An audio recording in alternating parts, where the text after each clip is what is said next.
This is an ultrasonic jewelry cleaner that I picked up off a website a few months ago for about $30.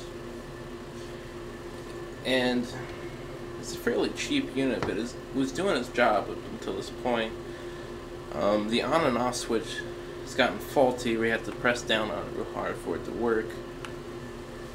And the clear lid is cracked on it. And also, I've been using this ultrasonic cleaner for everything. I've been cleaning parts out of like your antique Zippo lighters.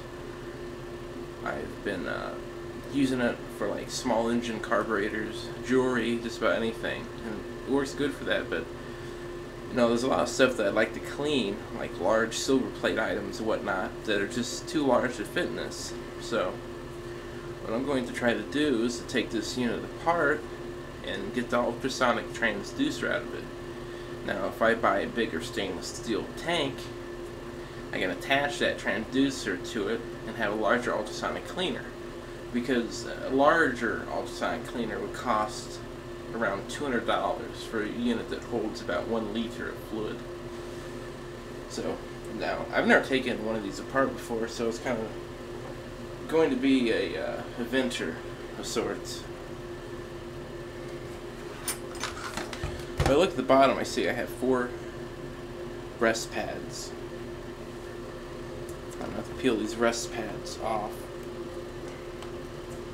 because the screws underneath these.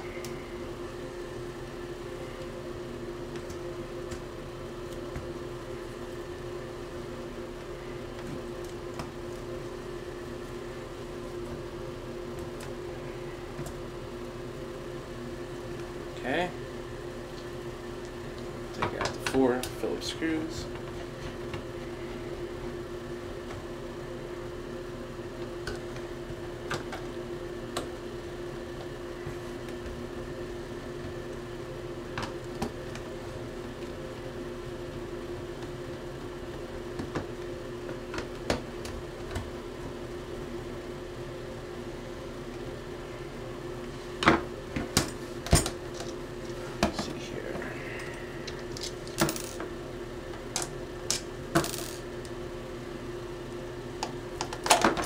Okay.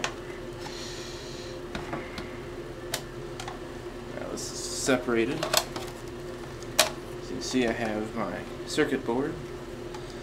Looks like I have a couple rather large transistors here that probably produce quite a bit of heat, thus the need for heat sink.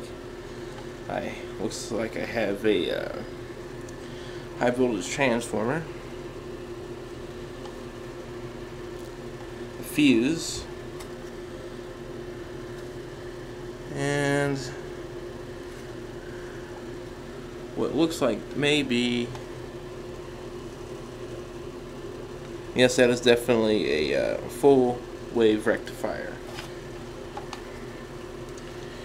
Now at the bottom of this unit is the ultrasonic transducer.